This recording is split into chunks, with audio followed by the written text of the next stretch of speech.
I'd like to call the City of Belton Planning Commission meeting for Monday, September 21st. It's 2020, right? Call the meeting to order. May we have the roll call, please? Chairman McPherson. Here. Mayor Davis. Here. Councilman Trutzel. Here. Commissioner McDonough. Here. Commissioner Monahan Bass. Commissioner Vest. Here. Commissioner Christie. Here. Commissioner Anderson. Here. Commissioner Warren. Thank you. We'd entertain a motion for the approval of the minutes from our August 17 Planning Commission meeting. So moved. Second. Thank you. We have a motion and a second. Any comments or questions? Not. All those in favor say aye. Aye. Opposed? And that motion passes. Thank you. We have a full agenda for this evening, so we're going to get right into it with our public hearing. And we'll ask the director to go ahead and give us the information that is pertinent for our first item of business, public hearing. Thank you, Mr. Chairman.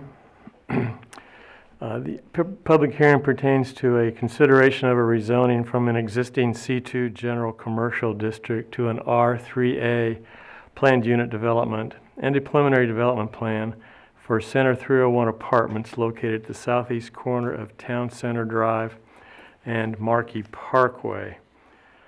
First thing I'd like to mention is that the project has been renamed Center 301 Apartments. Many of the documents that saw on the packet were labeled cottages at Town Center, so I want to avoid some confusion, but the new name of the project is 301 Center 301 Apartments, and that change will be made on the final development plan at that point in time they come forward that final plan. I will do a brief summary of the staff report. We do have the applicant team present, and they have a very well prepared PowerPoint that they would like to walk through for the Planning Commission and for those in attendance. And they did provide copies of their PowerPoint presentation for the members of the Planning Commission, and I distributed that to you prior to the meeting. Case & Associates is the applicant team. They're an experienced apartment developer, having constructed over 13,000 units in the past 20 years throughout Kansas, Texas, and Oklahoma.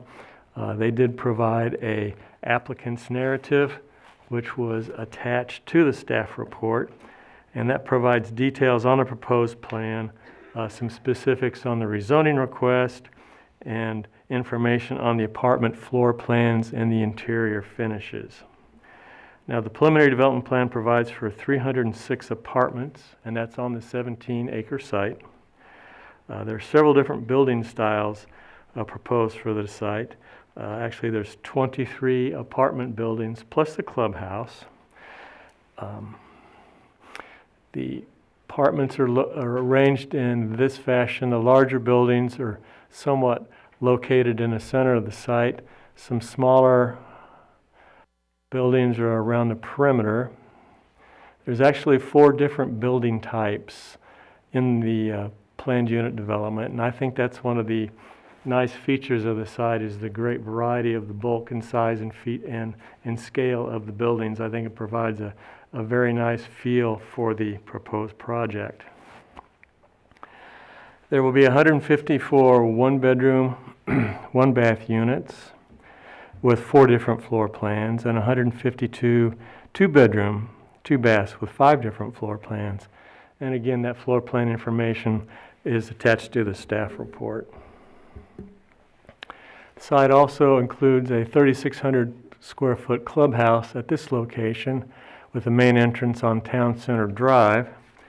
That clubhouse will feature an outdoor swimming pool, cabana with an outdoor kitchen, business center, and a fitness facility. And there's also a dog exercise area at this location in the open space behind this building. As a general summary, the applicant believes that the property is well suited for multifamily development. The units will offer new housing choices for residents of Belton and surrounding communities. The location is along two arterial streets with nearby highway access, and the development will help support existing retail and nearby employment centers. And the staff certainly would concur with that summary of the proposed project. Some more specifics on the preliminary development plan. The project is designed to comply with the R3A multifamily standards of our code. The R3A is a zoning district that's designed for multifamily residential development adjacent to arterial streets and as to serve nearby commercial. So the project certainly qualifies on those categories. Some of the technical things about the plan: the parking, our code requires 459 parking spaces. There are 476 spaces proposed, and that includes 96 ground level or first floor garages. And of course, all those parking space dimensions meet. There are requirements for length, width, and maneuvering. Required yards and setbacks. The R3A district has specific setback requirements for buildings. Now, on a 17-acre site, those generally are not a problem. The front yard would be the main area along Marquee Parkway, and Town Center Drive would be a front yard. Those all certainly comply with the 30-foot setback. I will point out that there is an exception in the PUD right for these buildings abutting the future Avid Hotel site. There is a 30-foot rear yard requirement there, and these buildings are proposed at a 27-foot setback, so a minor exception is requested for that rear yard for those buildings at that location. The R3A district also specifies a 35-foot maximum building height. The applicant is proposing a 37-foot mean height to the tallest structure, so that's another minor exception to the requirements of the code. That 37-foot building height is simply due to the variety and pitches of the roofs on the buildings. It's important to talk about maximum building coverage. Our code has a 25% maximum building coverage, and the proposed plan provides 19% coverage. Also significant is our landscape ordinance requires 30% open space on the site, and this plan provides 49%. Nearly half of the site is in proposed open space. Now, page 1 of the architectural plan provides a site data table with far more details than I just summarized, and that's all on that first page of the architectural plans, and will be made part of the official record.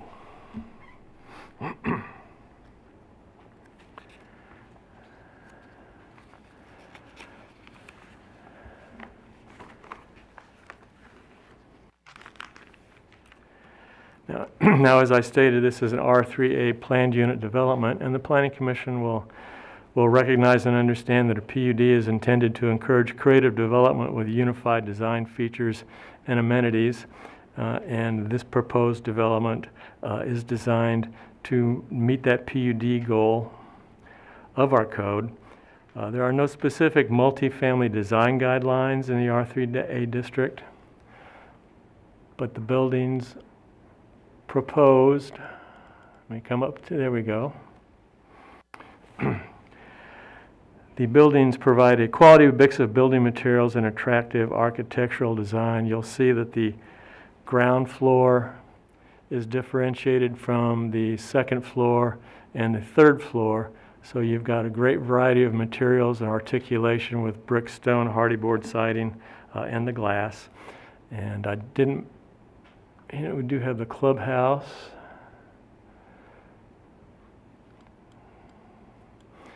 And there is an elevation of the clubhouse, and that is designed with architectural style and materials that'll be compatible with the apartment buildings.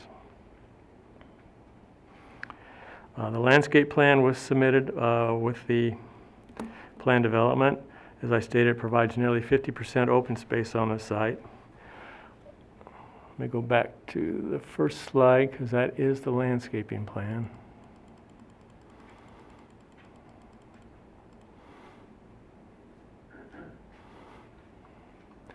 One of the things I want to point out on the landscaping plan as I try to get that centered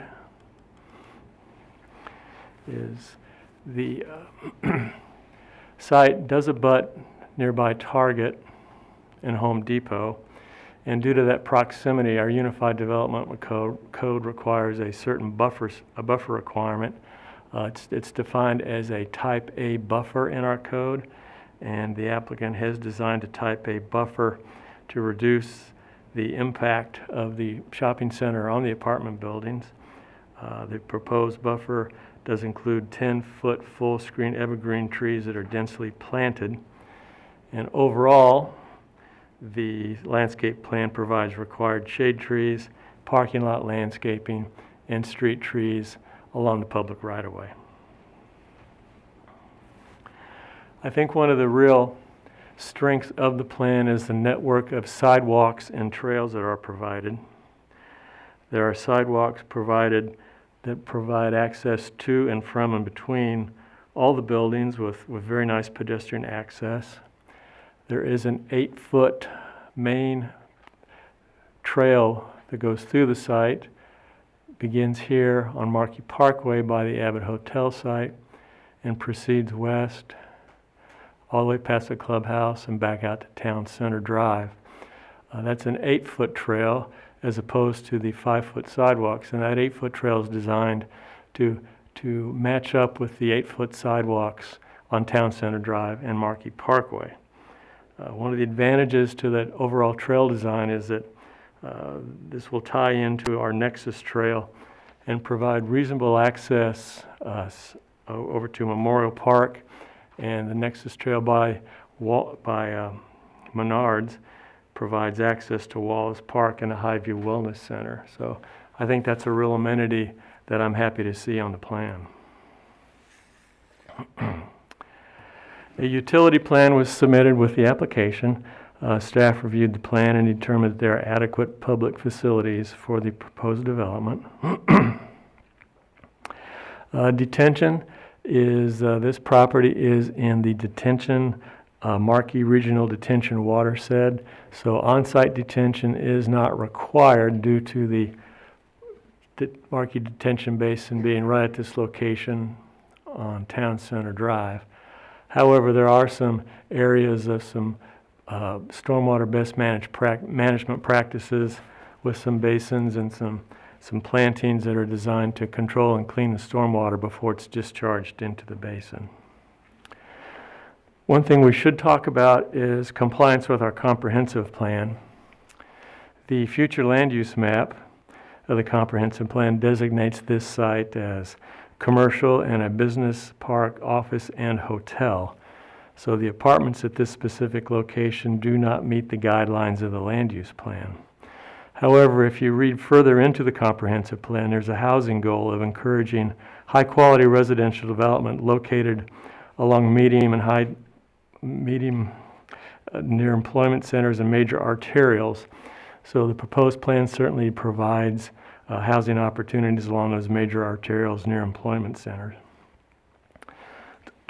Also should note that in 2019, the city conducted a community housing assessment that resulted in a detailed look at existing housing and needs for housing in the future. And one conclusion of that study is that one of our housing challenges is lack in diversity of housing choices. The study found that there's a lack of contemporary high-quality rental apartments in the city. So the proposed apartment project would help address findings and goals of the 2019 Community Housing Assessment. So I think you have two policy statements between the 2019 study and the comprehensive plan that help support this proposed use at that location. The staff report goes further, and there is an analysis of the rezoning criteria and findings of fact as required in a rezoning application. That analysis includes 7 criteria summarized for the Planning Commission's consideration. I'm not going to go through those. Those are there for your review, and the applicant will provide further information to address these criteria. I will conclude and state that the staff does recommend approval of the rezoning and preliminary plan for Center 301 Apartments with the information as noted in the staff report and with the 9 conditions that are shown in the staff report. So at that point, Mr. Chairman, I would conclude my remarks and state I'd be happy to answer any questions, and the applicant team is ready to begin their presentation. All right, thank you, Mr. Director. Since this is a public hearing, is there anyone here that would like to speak to or against the... We should do that after the applicant. After that. Got ahead of myself, thank you. So are there any questions? Let me step back. Are there any questions at this point that we have for the director or for the applicant team? Clarification on my part, is it east of Target or is this north of Target? Did I say east? I meant north. Okay. Yeah, next door. And I have a question for Jane, talking about the street access, does that be something towards the applicant or the city? I think I could probably answer that question, sir. Mm-hmm. On the north side, there's a entrance and exit, but there's a median in East Parkway. Can you make sure and speak in the microphone Yeah, that's, Okay, hello. for those that are watching at home? Thanks. All right.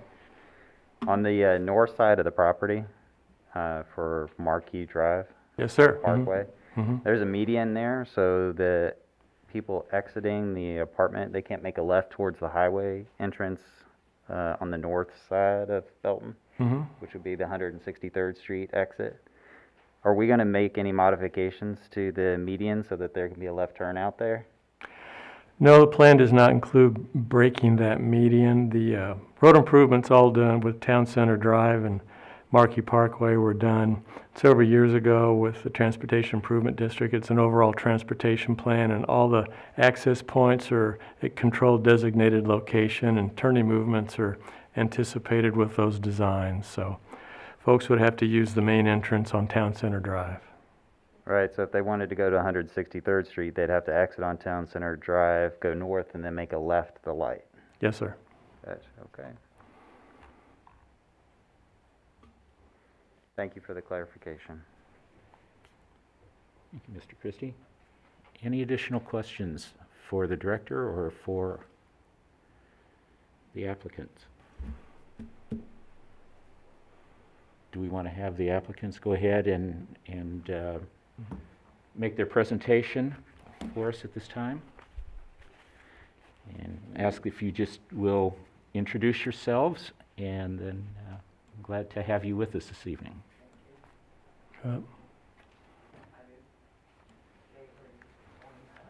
I think that's it.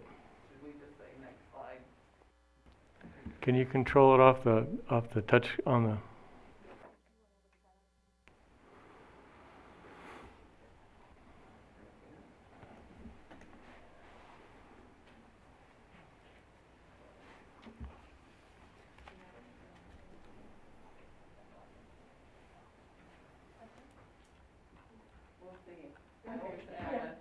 I always say I'm an old lady.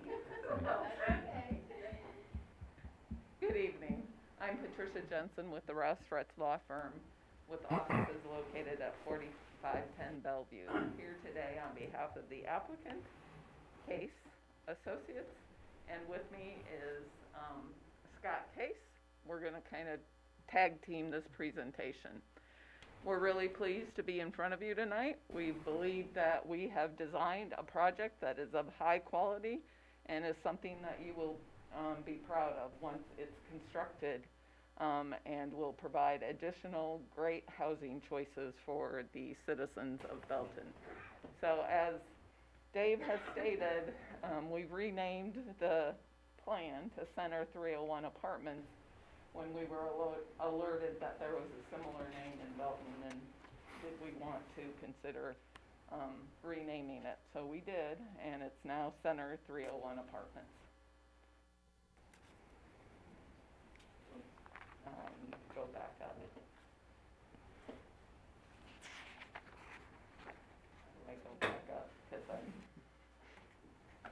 Actually, I'm used to a clicker.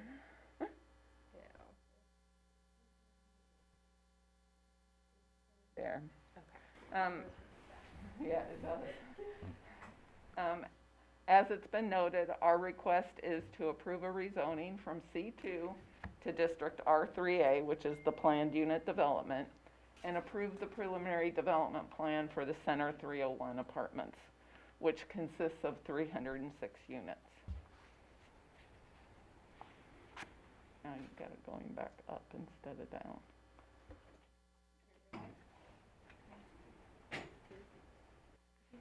Sorry. Here, it should page. Just page immediately. Okay, thank you. There you go. Sorry. The location is at Markey Parkway and Town Center Drive, and that is highlighted in red. And I'm going to have Scott Case talk to you at this point as to who Case is, because Case has done many high-quality projects throughout this region. So, Scott? Tag team. Yep. Good evening, Commission and staff. My name is Scott Case, President of Case & Associates. My address is 4200 East Skelly Drive, Suite 800 in Tulsa, Oklahoma. You need a zip code? Does that get you close enough? Case & Associates is headquartered out of Tulsa, Oklahoma, and it was started back in 1983 by my father, Mike, who is still involved.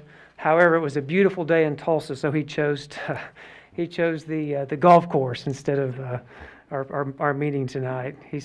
But nonetheless, we are a full-service property management, investment, and development company with ownership in each of our 100 asset portfolio in 5 different states, with about 30,000 apartment units, along with about 1 million square feet in office, industrial, and retail.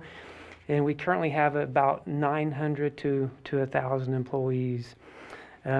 Over the past 22 years, we've developed over 50. That's 50. It's hard to tell with the mask on tonight. Over 50 communities in 11 cities, and we have a great track record of working with our neighbors. Our goal as a company is to provide successful professionals, young and old alike, and retirees, an upscale place to call home with an abundance of amenities. Our residents want high quality and high amenities and security and luxury and a quiet place to stay without having to worry about the household maintenance. Most of our residents can afford a home. However, they choose to be in an apartment just to have the freedom of time to travel without having to worry about the maintenance of a house. A couple things I did want to mention is that this is a market rate development. There will be no government assistance or any Section 8 housing whatsoever. And I'm going to touch briefly on how we qualify. One of the questions that we get quite a bit is how we qualify each resident. And there's really 4 steps to our qualifications when we are processing an application. The first is a criminal background check. We perform this on every application. Then we do, if they pass the background check, then we go to a credit check. And then we do an employment and income verification, and then a rental history. So with that really concludes my presentation, and I'll Make me try to keep. I'm going to drop the mic. Whoops, I touched the wrong button. I'm used to a The little clicker. mouse is weird too. There we go. Oh, it's just this one? Just that one. There we go. Okay. I'm going to skip that and go to the site plan. This is the site plan without the landscaping. It's been highlighted that our units consist of 306 apartment homes with 23 buildings. We have 1 community building that includes the leasing, management, office. It's got a business assistance center for our residents as well as the workout facilities. It also includes a pool and a dog park, adequate parking spaces with some garage parking spaces. The total development and construction cost that we are estimating for this community is $34 million. And as it's been highlighted, it is a market rate development, and it's complemented with craftsman style architecture, and it will be constructed with a combination of brick and stone, hardy concrete siding and trim. These are the elevations. Actually, Dave's are a little bit better and clearer than mine. I tried to consolidate some building elevations. So you can see those elevations, and then you can see the smaller units, the smaller buildings that are on the perimeter of the site. This is the landscape plan that has been submitted. It includes 48.82% of open space, which very much exceeds your requirements. It also meets the city's buffer requirements. We've been very careful to design our plan to meet all the buffering requirements. And then it has a sidewalk and a trail system that connects to your Nexus Trail and provides access to Memorial Park, Wallace Parkway, and Highview Wellness Center. One of the things you probably want to know and see are photos of the other developments that CASE has done throughout this region. So I'm going to flip through a series of photos to show you those. These are the Crestview Apartments in Wichita, Kansas. This continues as to the Wichita, Kansas Crestview Apartments. These are interior photos of that community building. This is the Tallgrass Point Apartments in Tulsa, Oklahoma. You can see the workout facility space. This is Scissor Tail Crossing Apartments in Broken Arrow, Oklahoma. And these are Cedar Ridge Apartments, the interior space in the community building in Tulsa, Oklahoma. Again, this continues with the Tulsa, Oklahoma Cedar Ridge Apartments. These are photos of the interiors of CASE Apartments. These are Cedar Ridge in Tulsa, Oklahoma. You can see they're very high quality, both finishes and exteriors. This is the interior living room and bedroom space. And as Dave indicated, your code requires a rezoning criteria review. We've done that in these slides. Section 20-3 contained the criteria. The first one is that the character of the surrounding neighborhood, including the uses and zoning classification of properties near the subject property. It's been highlighted that the area is characterized by retail development.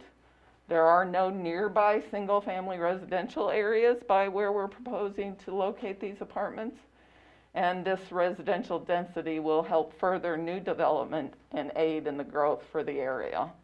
One of the things that drives retail development, restaurant development, or any type of commercial development is the rooftops that exist. So additional residential development and density certainly helps that.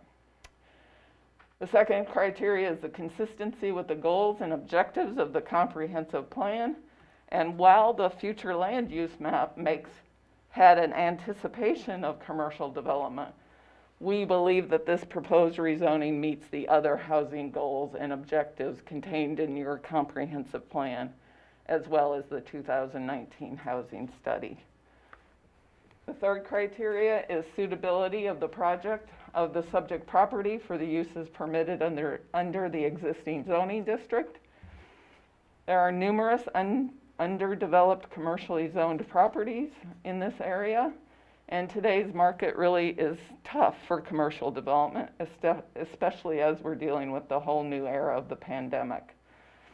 The apartments will not have any negative impact, but will encourage further growth with residents to support your Belton businesses. The fourth criteria is the trend of the development near the subject property, including changes that have taken place in the area since the subject property was placed in its current zoning district. There is a new trend for multifamily communities all over the area. Fairfield Inn, Menards, and Belton Gateway have been constructed in this area, and new residents will support these businesses. The fifth criteria is the extent to which the zoning amendment may detrimentally affect the subject or nearby property. We believe that what we're constructing is a high-quality project and that it is not going to detrimentally affect any nearby property. In fact, it will help nearby properties. The sixth criteria deals with whether or not the public facilities, the infrastructure in the area is adequate to serve our property. And as Mr. Clements has highlighted, that infrastructure is there and exists. And then the final one is the length of time the property has remained vacant as zoned, and there has been no development on this property, and the zoning's been in place since 2006. So in summary, Case and Associate Properties requests approval of the rezoning and the preliminary development plan that's in front of you. Subject to the staff conditions, we don't have any objection to the conditions in front of you, with the requested exceptions for the building height. The mean height of the tallest structure is at 37 feet, and the rear yard setback for buildings 118 and 119 at 27 feet.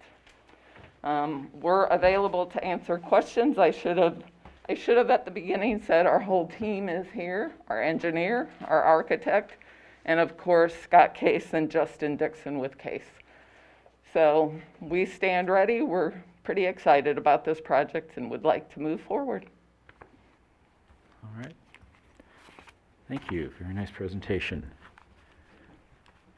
Are there any questions at this point? Mr. My question is construction time frame.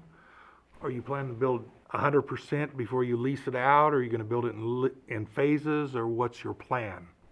Yeah, that is a great question. We typically, from the time that we start construction, of course, depending on weather, the rain, and the severity of the winter, we typically, from start to finish, is about 18 months. And so, to answer your question, we plan on doing just a one-phase project, 306 units. So you'll build at the same time. 100% before you lease?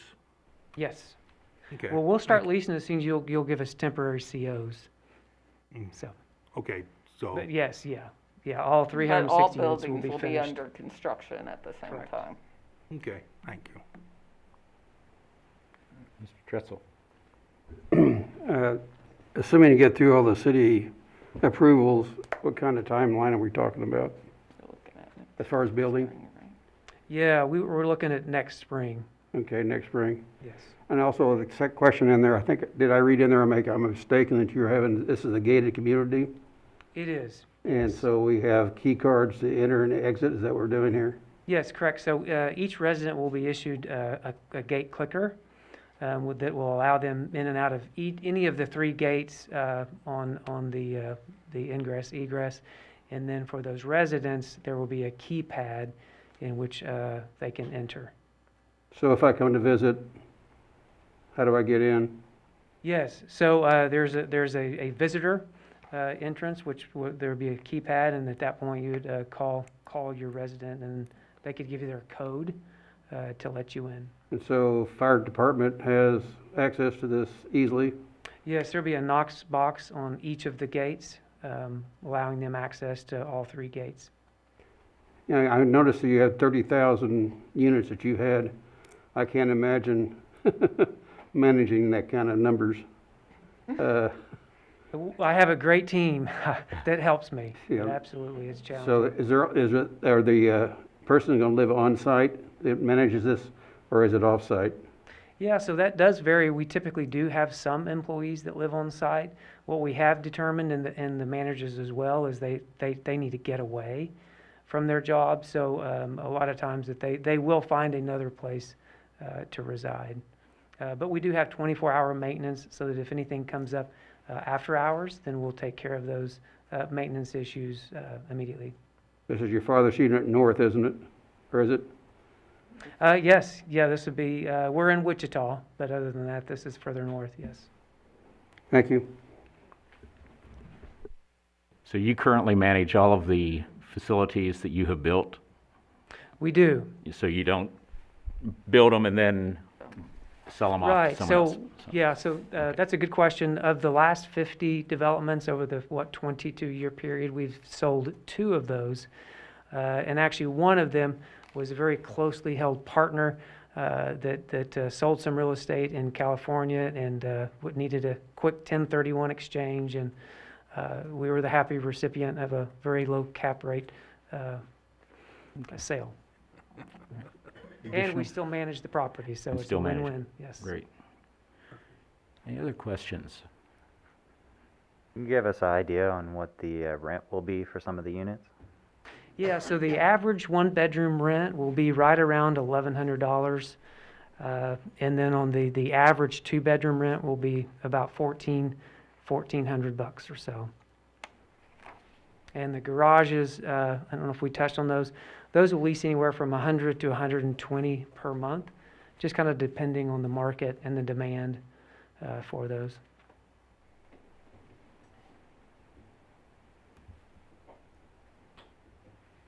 Mr. Tressel? I'm sure you have data on this, but what is about the average salary we're talking about on these houses? The average, Of your rent or the salary, I think. Of the Yeah. renter? Yeah, the renter, yeah. So the last demographic report that we put together, and this information is about 12 months old, but we gathered the demographic information on our last 7 developments, and that average income was about $70,000 per year. Thank you.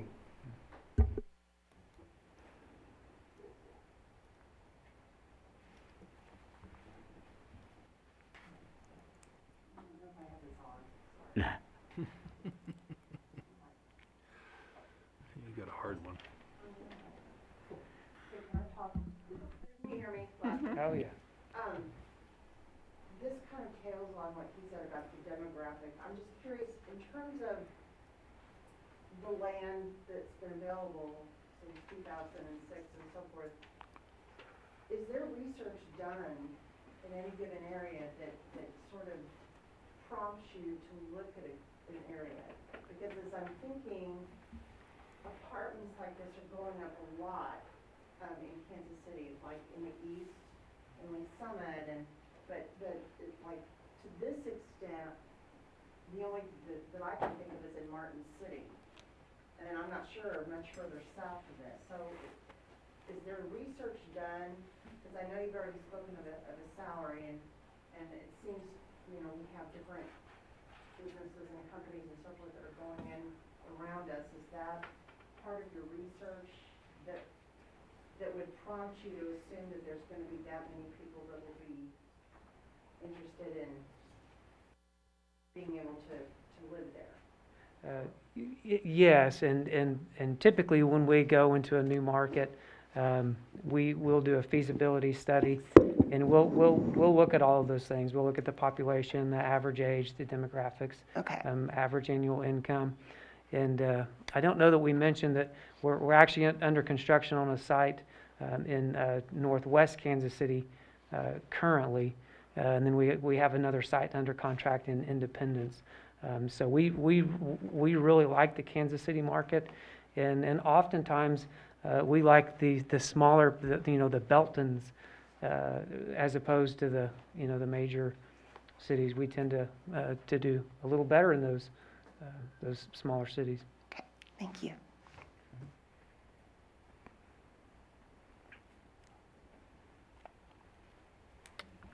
Well, if there aren't further questions, we'll sit down. We request that you approve this, subject to the condition. All right. So do the public hearing now. So, all right, so we will call the public hearing to order. If there is anyone that would like to speak either in favor or against the proposal, if you would come to the podium at this time.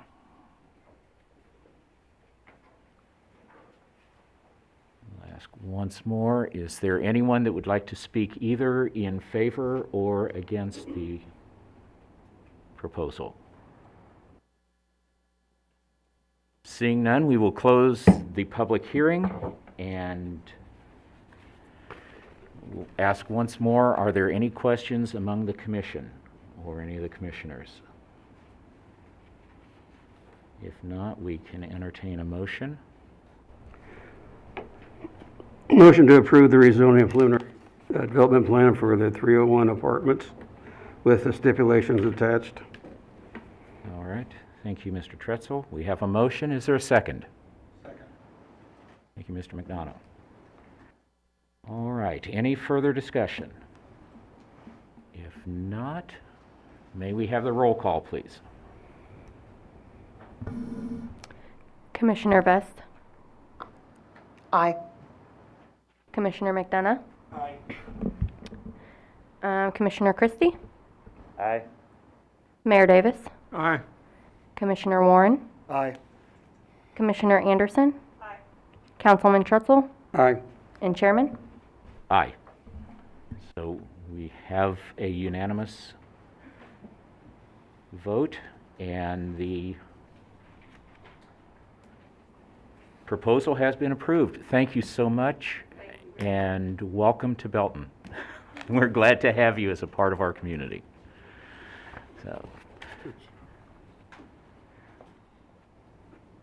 all right, moving to the next item of business is a non-public hearing for the consideration of a final development plan for Traditions Villas Phase 2, located at the northeast corner of Mullen Road and Sycamore Drive.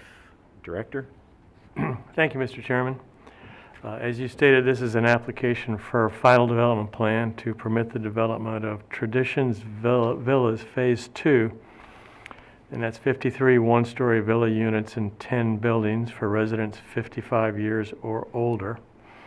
The Planning Commission might recall a rezoning from C2 General Commercial to an R3 planned development and a preliminary plan for Tradition Villas Phase 2. That was approved by the Planning Commission City Council in March of this year.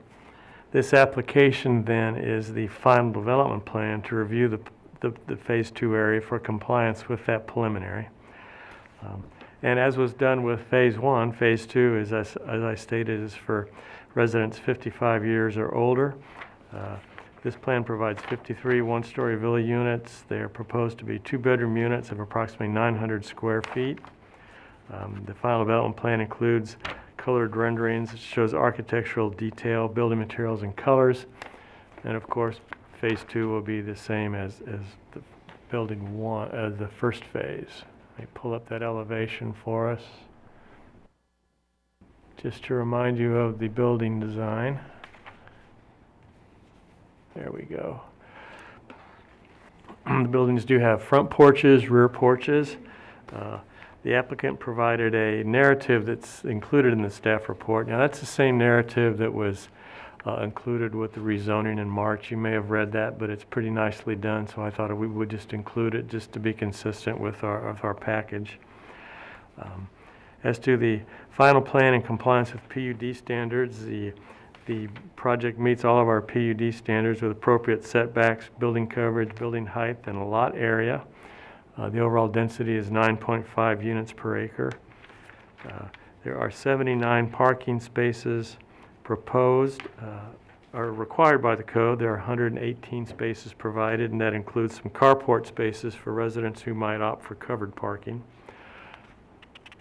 There are some locations for shared trash enclosures, and as was done with Phase 1, those will be constructed with the masonry materials to match the buildings with appropriate screening and landscaping.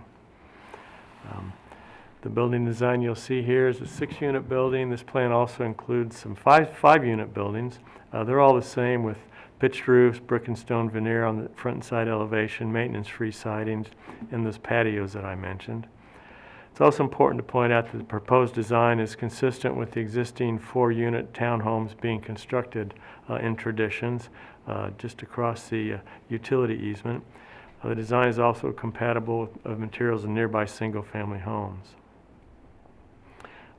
The Traditions PUD includes area-wide stormwater management and detention through existing and new detention basins, and the applicant will be using that existing stormwater management system for this project. I will just conclude, state that the staff recommends approval of the final development plan. It is consistent with the preliminary plan as reviewed and approved by the Planning Commission and City Council, and the recommendation is with the 4 conditions in the staff report. All right, thank you, Director. Are there any questions from the commission?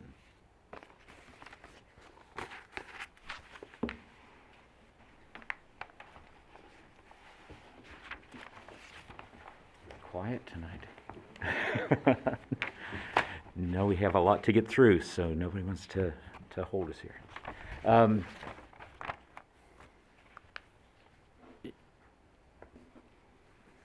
Do we have a representative here? Do they want to speak something? Okay.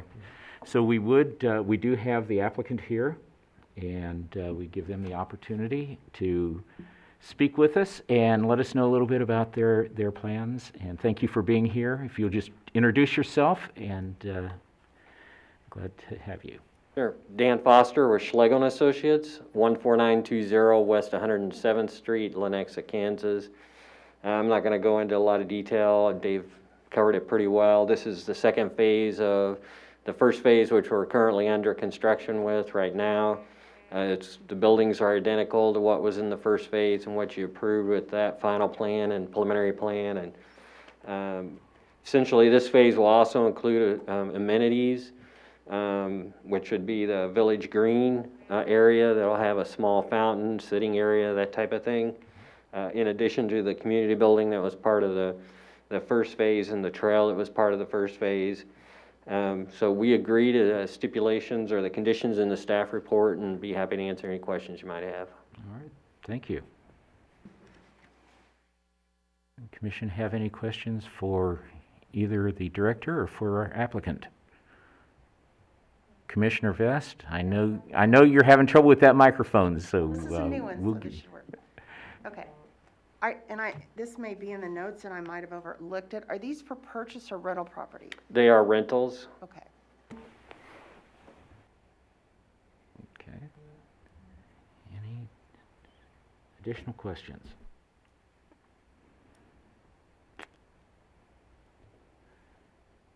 Mr. Christie. I'm just curious what the rent is for the units. I honestly do not know. The owner was not able to make it here because he's at another city council meeting. I know that he has testified before what that is, and I can certainly get that information for you, but I don't know what it is off the top of my head, so. Okay. Mr. Mayor? Are these similar to the ones that we visited years ago down in Peculiar, I think it was? Yeah, it's the same product that we've been proposing here since we started the process with the preliminary.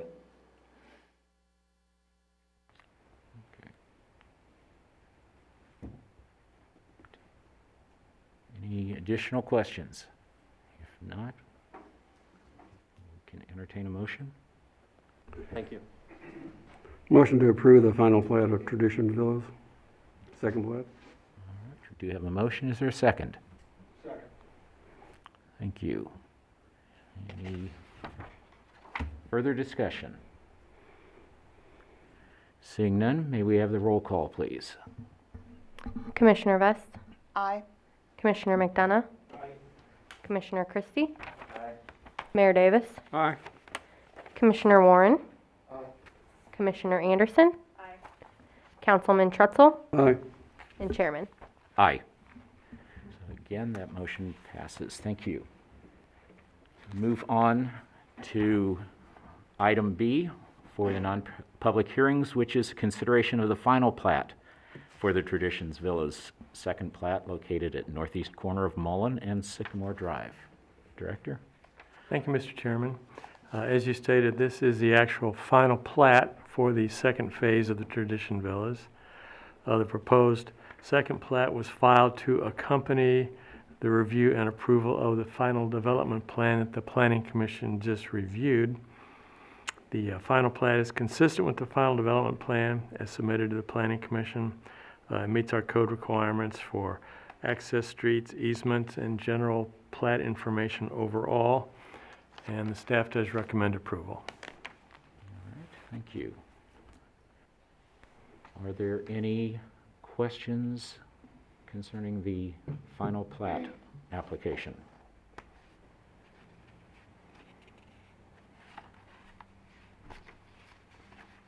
If not, we would entertain a motion.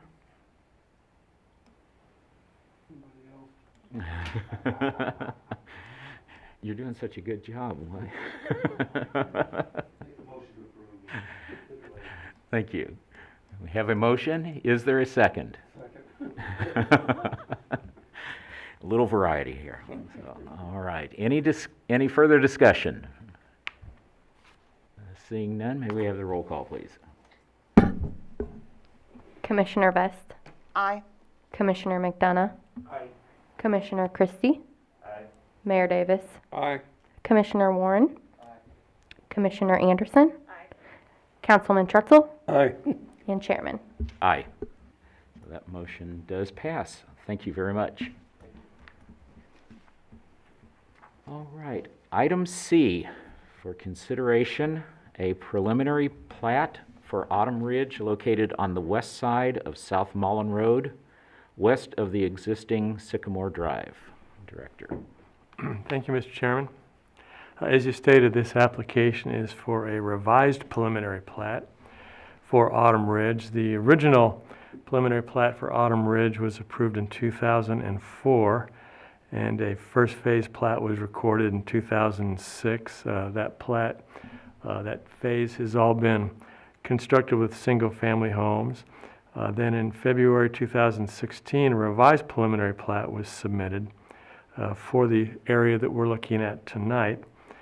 That revised preliminary plat was approved, and it also included the location of a neighborhood pool as privately dedicated recreation space. Now, since 2016, no final plats were filed for that preliminary, and our code requires that if there are no plats filed within a period of 2 years, the preliminary plat lapses. So in effect, what we're doing this evening is just reinstating the preliminary plat that was approved by the Planning Commission in 2016. This preliminary plat is very similar to what the Planning Commission approved in 2016. It includes 137 single-family homes and 10 two-family homes. The 10 two-family lots are right at this location. One of the main features of the site is connectivity of Sycamore Drive from this location out to Mullins, right across the street from Traditions, where we were just looking at the Phase 2 villas. The Sycamore will provide connectivity on west to Emerson Park, and that's an important link for traffic at that location. There'll also be Fallbrook Drive connected up at this location here. I stated it's 137 single-family lots, 10 duplex lots. In terms of the open space, the preliminary plat as proposed includes Tract B at this location here, and that is proposed as open space for the subdivision. It will include a neighborhood playground and a trail for the subdivision. This neighborhood playground is proposed as an amenity to replace the neighborhood pool that was discussed with the 2016 preliminary plat. The tract development includes a trail kind of at this location that goes around the tract, and that trail is proposed to be constructed of compacted crushed aggregate base and surface. The staff report includes some development conditions for that neighborhood park and trail, and those are listed in the staff recommendation. Now, that common area would be maintained by a homeowners association, and they will be responsible for maintenance and control of the recreational facilities, along with all other common open space in the subdivision.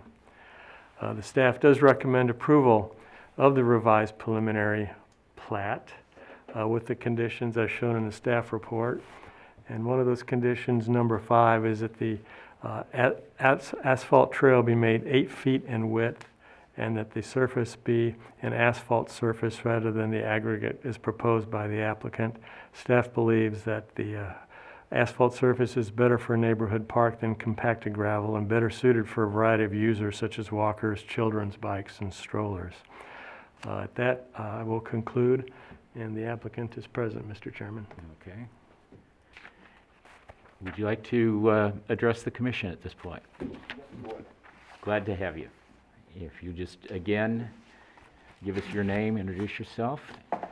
I'm Robin Martinez with Martinez, Tobin, and Redmond. It's 1828 Swift, Suite 101, North Kansas City. With me today, I've got Brian Ron with Ward Development, and we also have Robert Walquist, who's our project engineer. I think it was fairly well stated in the staff report that, this is a 137 single-family, homeowner, single-family development, along with 10 duplexes. There's no zoning change that's necessary, and it's simply kind of going right along with what had previously been submitted in terms of the preliminary plat, with one of the exceptions, as was noted, swapping out a pool for a park. In addition to that, we've committed to building parking spaces adjacent to the park. We're in accord with, I think, all of the conditions that staff has suggested, except for one of those, and that is condition number 5. We don't believe that asphalting that trail is appropriate for a couple of reasons. First, it's actually a very expensive proposition and adds a lot, and that will add to the cost of the homes in the area. The second is that we have very successfully used the type of crushed rock and gravel for trails in other developments throughout the area, and it has worked very well. And it has not posed the kinds of problems that the staff believes exists with respect to its walkability and usability. The third portion is that if you actually asphalt it, it's more expensive for future maintenance. The homeowners association is going to bear the cost of that. And so by imposing that particular condition, you're actually increasing the ongoing maintenance costs that the homeowners have for that particular property. And that's, what we're seeking to do is to try to minimize the cost on the residents. Now, here with me, I've got, like I said, Brian Ron. Brian is going to give you a little bit of a background on Ward Development and what the developer has done, both here in Belton and in other communities. Good evening. My name is Brian Ron. I'm with Ward Development, and we are 1120 Eagle Ridge Boulevard in Grain Valley. And as he stated, I want to talk to you a little bit tonight about this project and about Ward Development. We do have communities throughout the Kansas City metro, and we have a lot of history there, and of course here in the city of Belton. This current year, for example, there's 35 new homes sold in the city of Belton. 25 of those are homes constructed by us. All right, we have a lot of history here, and tonight we've talked about a lot of multifamily projects. There's very, very little going on in the city of Belton for single-family homes. All right, talked about different housing types. We love apartments. We love multifamily. But the single-family home is kind of the heart of a community often that, is just not happening very much in Belton right now. And part of that is because the expenses, okay? I know the cost of a crushed trail or an asphalt trailer, all those things seem trivial in the cost of a home. Maybe it adds $500, maybe this condition adds $5,000. But the city of Belton is right now at a point where not only is it the cost of the home that's an issue, it's the margin. So when we're looking at these projects, okay, we're adding $1,000 here, we're adding $1,000 there, and everybody knows what's going on with lumber and all these different things. But it doesn't matter how much, that home sells for. At some point in time, you gotta look at the margin. So we have to maintain, as a builder, a certain, we have to make a profit. Not just in dollars, but in margin. How many dollars does it cost us to make a dollar? And that's the same for just virtually any business. The problem with housing is, and it's happened to so many communities, is at some point in time, the builders can only increase their price so much with the same product. Then they have to jump product.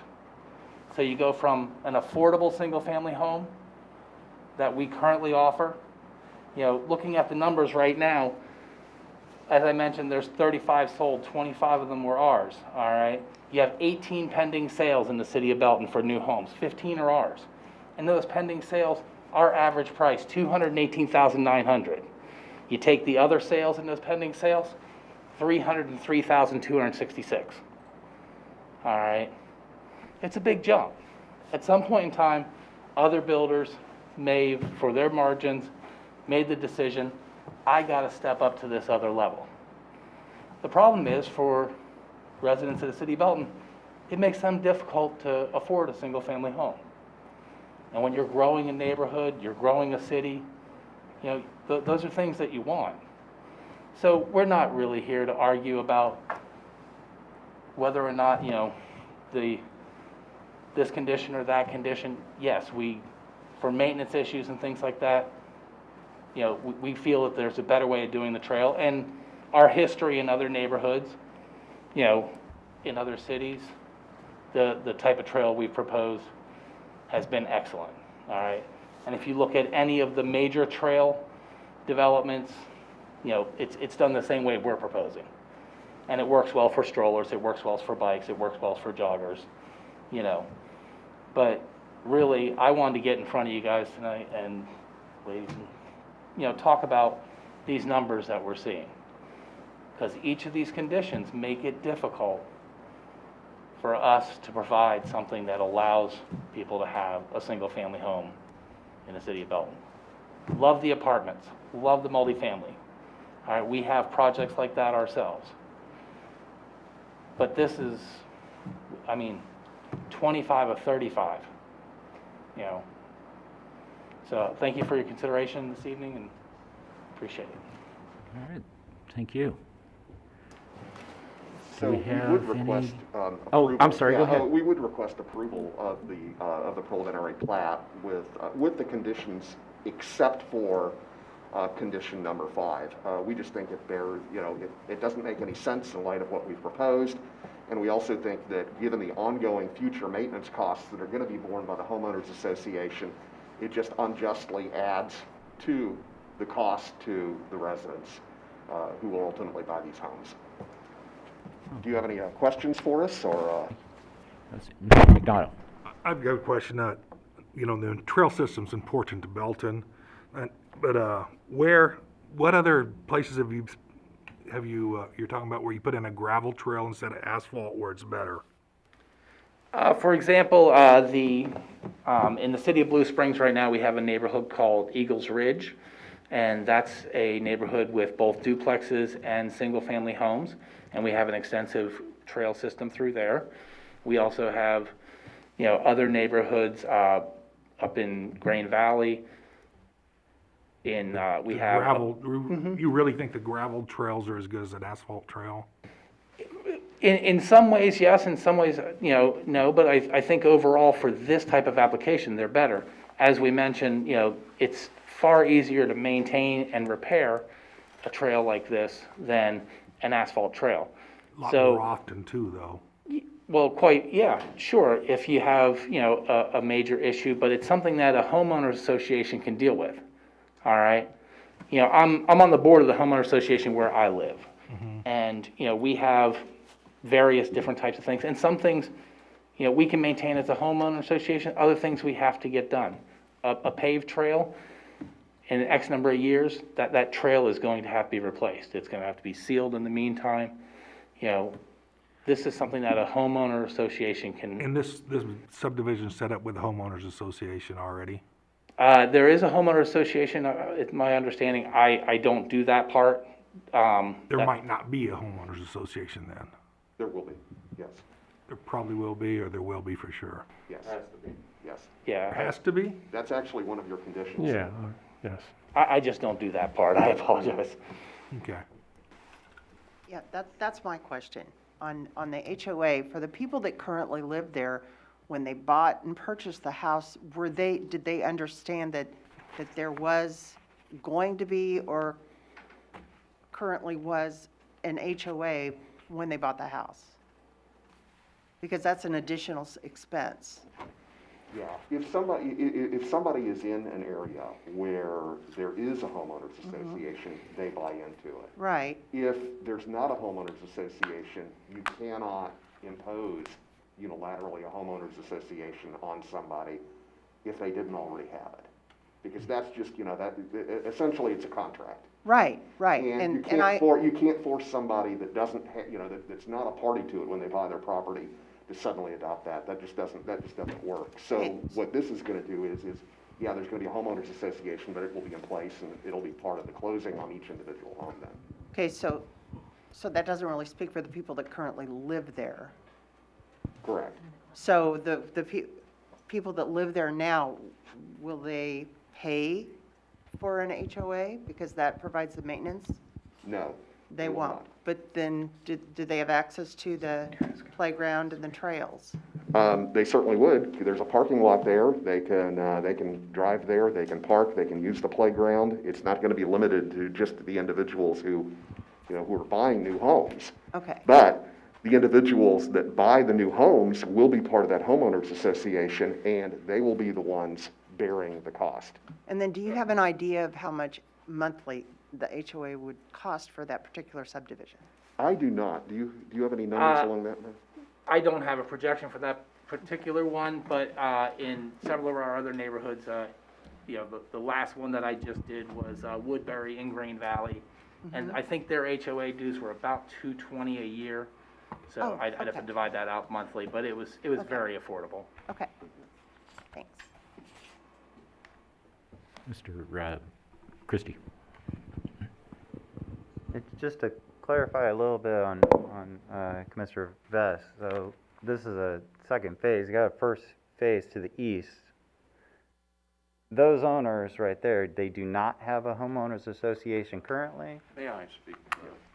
Robert Walquist, Quist Engineering, 821 Northwest Columbus, Lee Summit, Missouri. Yes, there is a homeowners association. It is not operating. The homeowners did not vote to keep it moving. It is in place. They are all obligated to the homeowners association, but right now it is not operating as a homeowners association. As soon as we bring these online and we have a president of the homeowners association and a treasurer and all that, and we vote those in, then those people will be obligated to pay in to the homeowner association when there's a vote, and they have the opportunity to come to those meetings and participate. They just are not doing that right now. So that's kind of clarification. To go on to that, since you said it was a contract, a homeowners association is a contract. This initial phase, they agreed to that contract. Did that contract have anything to do with a pool instead of a playground? Since that was part of the initial. They have not. They originally agreed to the preliminary plat. Which had a pool in it. Right. They had a Now you're pool in switching it, that out for a kiddie park. but they have not paid for the last 10 years, so that would come in to basically pay for the pool. They would have to pay for in the rears or whatever you call that. They would have to come up with the money that they haven't been paying to pay for the pool, I'd imagine. Okay, so they'd have to pay for the 10 years? Yeah, I'm not sure Even how though that they didn't have works, but- access to a pool? And they're not gonna have access to a pool? Yeah, I'm not sure how that works, but they would be having to participate. Yeah, if you're gonna get an Because they were amenity. supposed to be maintaining the detention basin, and they didn't pay to maintain it for Okay. this And many years. I assume the difference in you guys building a pool as compared to this park is quite a difference as well. Is that part of the margins Yeah. that you were speaking of? Yeah, I The believe difference so, in the yeah. decision for going with a little park compared to Yeah, and the I think it's pool? liability a little more, somewhat. That and, then you also have ongoing costs, once the homes are sold, that the homeowners association then has to bear. And, Right. part of the, I think part of the calculus here that we've talked about is trying to set it up in a way to where residents are not then overburdened by, additional expenses that are brought on by the homeowners association's obligations to do maintenance. Sure. What is a example of a homeowner's burden for a place with a pool? Actually, I can offer, that as well. So Woodbury, we just talked about, they don't have their pool yet. All right, Eagles Ridge, which we talked about earlier, which has the trails and things like that, their current HOA dues are $650 a year, all right, versus the 200 level in Woodbury. My own experience, again, in my neighborhood, it's kind of a weird thing, because the pool is done separately. It ended up being a situation like Robert just talked about, where people had to buy into the pool, and that was how the pool got built. So we pay $300 and some odd a year in addition to our HOA dues in my neighborhood, for example, the pool. So those are probably some good examples of the numbers. So, probably $350. About $350 difference between having the pool and not having the pool as far as a burden to the homeowners? That's On a yearly just those basis. couple examples, but, there's also Yeah, it depends the on how cost many of lots. the cost of the pool up front. Sure. Again, none of this stuff happens without, there being a way of making it feasible, all right? And we're right up against those numbers right now to build an affordable product in the city of Belton. It's not that we don't, want to give everything. We love to give tons of stuff, more amenities and do a lot of things, but there has to be a way of, making that affordable product for your residents. And we're the only ones doing it, I gave you the numbers. You jump from us to the 300s right now in your pending sales. You only have 3 brand new homes that are available for sale in the city of Belton that aren't pending. So. One final question. What's the difference in the burden to the homeowners from going with an aggregate trail to a concrete trail on a yearly basis? I don't have that number. You're probably looking at, to pave a trail that size, to just like recode it, pave it, stuff like that, you're probably looking at $30,000, divide that over, 10 years, so $3,000 a year, is just a maintenance cost for that. Well, I think the additional consideration when it comes to asphalt versus, and it's not really gravel, it's kind of a crushed rock that's much more compact than gravel, is that every 2 years you have to sort of not resurface, but you've got to seal the asphalt. And then it also starts deteriorating much quicker and breaking down, over time.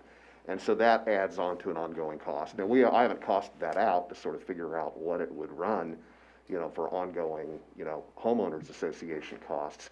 But it is more than what it would cost to just simply bring in more crushed rock, resurface, grade, and compact. Councilman Tretzel. I don't normally argue with developers, but this one here, I'm not sure we have any rock trails that have been developed in the city. And that being the case, if I were to vote for this, I was opening up for everybody else to come in and say, oh, we can't put in asphalt trails because it's too expensive. So I'm going to say, no, I'm not going to approve this, at least I'm not going to vote for it, until you go ahead and make an asphalt. Mayor Davis. Well, okay. Honestly, I've watched this for a long time, and we're excited to have a new housing addition, hopefully. But I can't support this at all at this time. The compromise, I was here as a council member way back, the pool's not there. Eagle Ridge has a pool.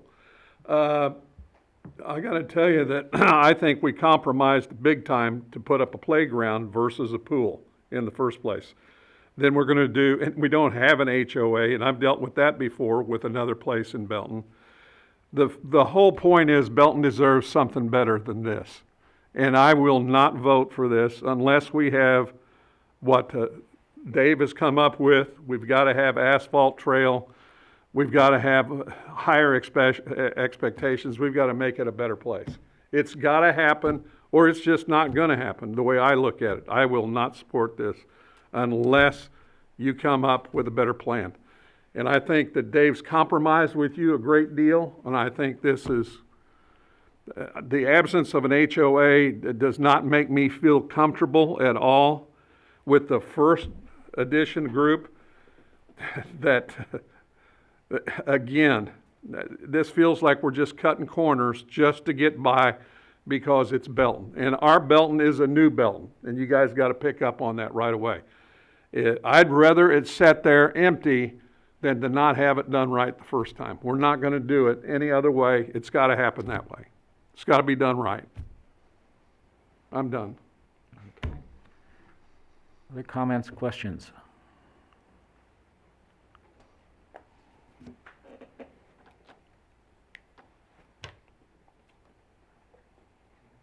All right, if not, Can I make one additional comment? sure. Like I started out, we've got a history in the city of Belton. We want to build homes in the city of Belton. Yes, we've come to an issue where, we're talking about a trail, and if that's the break issue, yes, we're still gonna build the neighborhood. All right? We just kind of at a point where, well, even like the pool, it's not a matter of we don't want to do these things. I just came tonight because I just wanted to point out, from a developer standpoint, we're at that point where it's difficult to do a product that's affordable, all right, without jumping to that next level. A $250,000 home is affordable to a lot more families than a 310, a 320, all right? That's my whole point. I'm not looking to cut corners. We want a fantastic, beautiful product. We want people to enjoy living there. We have a history here. We want to continue to work with the city of Belton, get a neighborhood put in that everybody's going to be proud of. All right? It wasn't my intention this evening to say, hey, let's see how, we can cut a dollar here, cut a dollar there. It was just simply an intention of, it's difficult, and this is why we've asked for certain things, and this is why we've made some of those changes. And the HOA, that is legally being put in place, so that should be a non-issue. The trail, that's our request, but, if it's approved with the conditions, staff conditions, that's, is it the end of the world? No, but, I wanted to present why we felt the way we did.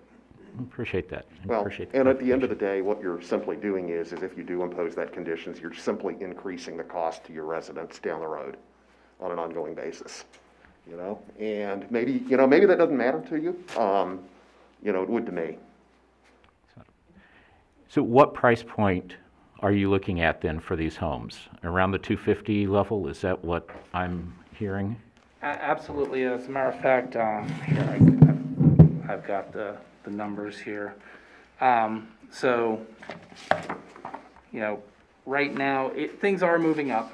The average single-family home in this country, has gone up $14,000 in lumber this year. All right, that's expected to come back down some. So things are moving up. The 218,900 that we talked about earlier is probably not a reasonable number going into 2021. But yes, we are looking to keep, probably in the 250s. That's probably going to be, where that number ends up, just simply because of the current climate. It's just, everything's moving Okay. up. That's fair. All right. Sorry, how many houses did you say was in this? The And- total, 137 37. single family, and then we've got 10 duplexes. So we're talking about, because you said 30,000, 10 years, 3,000 a year, you're looking at $22 basically cost to the homeowners a year on an annual basis then, that we're talking about between the gravel and asphalt? That's the initial installation cost. That does not include ongoing maintenance. Okay, I'm sorry, I thought you said that 30,000 was resurfacing it on about a 10-year basis. Is that not that's a accurate? rough, oh, I'm sorry. Is that accurate? That's a rough guess, I imagine. So yeah, it probably, anywhere, $20 to $50, wherever that ends up being, part $20 of to like this- $50 makes the difference between a gravel a year on a year basis for these approximately for the, I know we're doing round numbers, I'm not gonna nail you guys on a couple bucks here, but I'm just trying to get an idea of what the cost difference is gonna be to the people in this subdivision between having a gravel track and having an asphalt track, an 8-foot wide asphalt track. And by the way, I've got 2 kids and I've got razors, I've got, skateboards and all kinds of stuff like that. And we're going to the asphalt track if we're not gonna do any kind of gravel or anything like that. It tears up the wheels on a razor. So, just my 2 cents there. We're talking about $50 cost maybe to Yeah. each homeowner. It's based on how many are actually built, number of lots built. Like, say, we just do this next phase and can't continue after that, then those homeowners will get a lot more. Like you said, 22, it might be 40 at that point until we build it all out. But yeah, it seems like a little bit, but it kind of just keeps adding up. Mr. McNutt? I just want to reiterate my opinion, like Chet said, it's a slippery slope. We put a gravel walkway in here, and we've really tried to get the trail system in Belton. It's really worked at it for years and years. And then the next one, well, they put gravel in. Why do we have to put asphalt in? It's too slippery a slope for us to approve, at least for me. And I won't vote for it. Only because of the trail, that's the only thing, not because of the swimming pool or anything else, because of the trail, which we make everybody else put asphalt trails in. And that's just how I feel. Mayor Davis? Gentlemen, I walk almost every trail in Belton every day. 4 trails, 4 parks. They're all asphalt, they're wonderful, they're well received, people love it. Our citizens expect better, a lot better. Our swimming pool, the fact that we don't have one, and I know that Eagle Ridge has one in Blue Springs. I know the houses are going for $340,000. And the prices in Belton with our economic development, with all the jobs that are coming out here right now, and I mean in a heartbeat, we're gonna have all kinds of people that want houses. The market is there.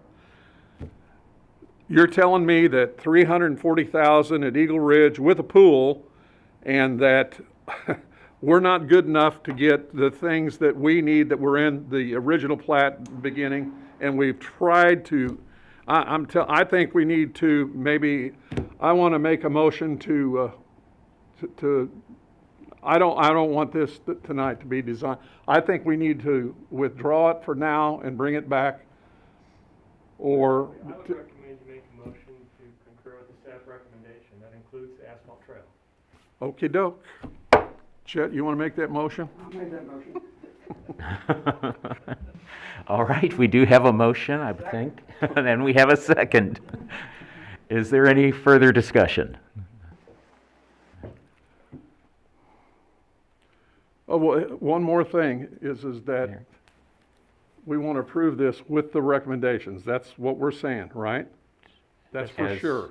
With the staff recommendations in the, And you guys are going to agree to this, okay? All right. and that would include the 8, or 10, is it? I'm sorry, I was looking at the wrong list. So the 10 additional items that staff has included. All right, we have a motion and a second. Any further discussion? Okay, Commissioner so Vest. This concerns me a little bit since I've been on the first for the roll call since you go from the bottom of the alphabet the other way.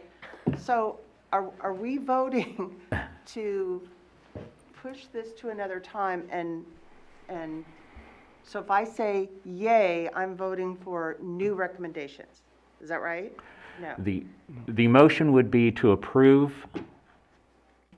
the application as presented to us in our packet with the staff recommendations that they do include the asphalt trail instead of the aggregate trail. Okay. Okay. Okay. Thank you. All right. Okay. May we have the roll call, please? Yes. And I'm sorry that it's backwards. I just have wanted it. to point that out, I have a but- nice little cheat sheet that I go off of. That's okay. Commissioner Vest, Aye. Commissioner McDonough. Aye. Commissioner Christie. Aye. Mayor Davis. Aye. Commissioner Warren. Commissioner Anderson. Councilman Trutzel. Aye. And Chairman. Aye. So the motion for the preliminary plat has passed. We have one more item, and that is the consideration of the final plat for Autumn Ridge third plat located on the west side of South Mullen Road, west of existing Sycamore Drive. Director? Thank you, Mr. Chairman. So this is the proposed final plat within the preliminary that was just reviewed. If you follow my cursor here, the area of the final plat is pretty much this area right here that is proposed as a final plat. That will be the third plat for Autumn Ridge. And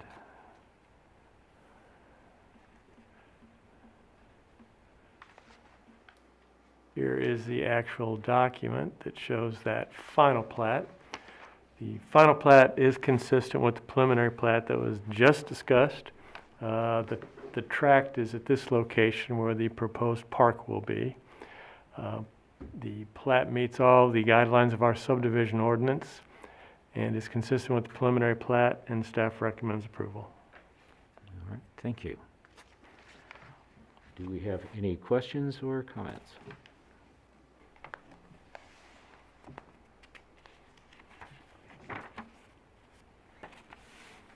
Seeing none, would entertain a motion. Move to approve the final plat of the third plat with the stipulations presented. All right, thank you. We do have a motion and a second. Any additional questions, discussion? May we have the roll call, please? Commissioner Vest. Aye. Commissioner McDonough. Aye. Commissioner Christie. Aye. Mayor Davis. Aye. Commissioner Warren. Aye. Commissioner Anderson. Aye. Councilman Trutzel. Aye. And Chairman. Aye, and that motion does pass. So thank you, gentlemen, for being here this evening.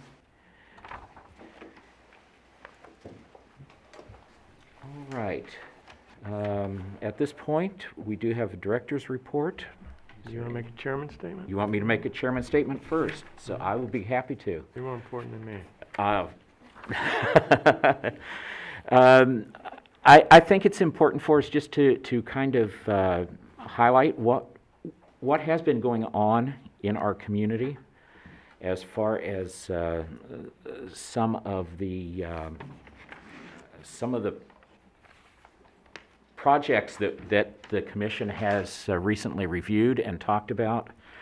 I think that this was kind of highlighted from an article on August 21st in the North Cass Herald, in which it indicated that Belton ranks in the top 5 among metro cities for residential construction permits. And through the first half of 2020, we were 5th among nearly all 70 cities across the 8 counties in the greater Kansas City metro, with 177 residential construction permits issued. That, to me, is exciting news. It ties well into what we talked about and what action we have taken tonight.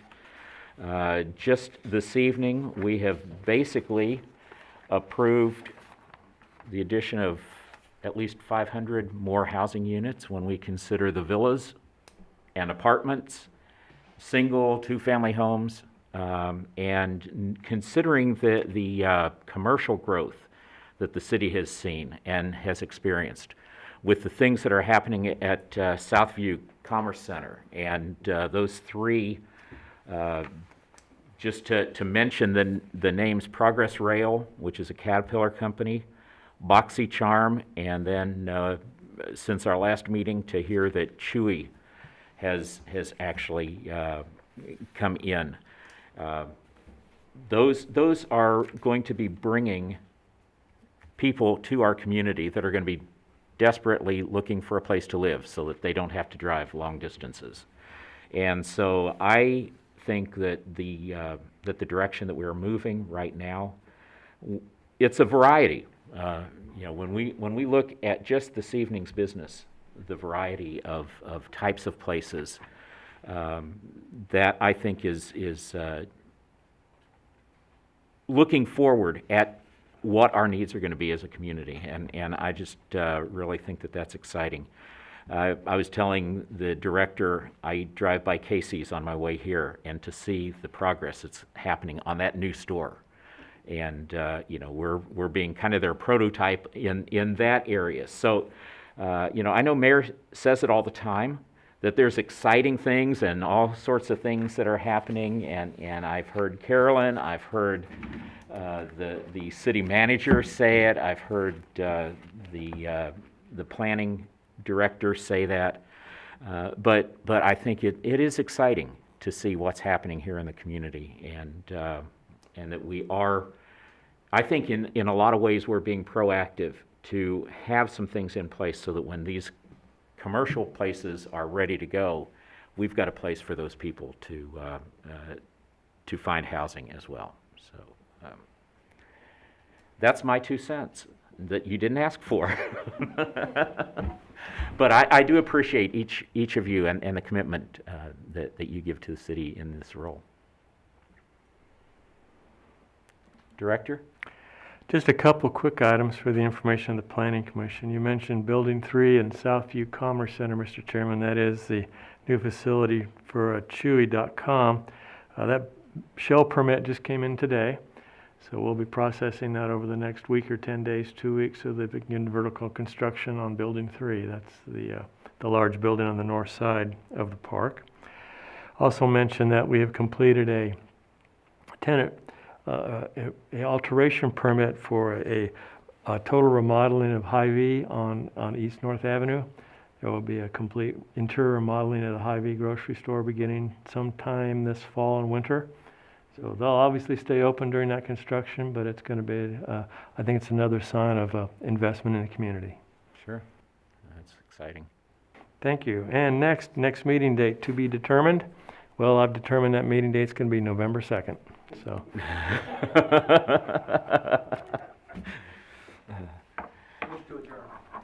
All right, have a motion to adjourn. Is there a second? All those in favor? Aye. Thank you very much.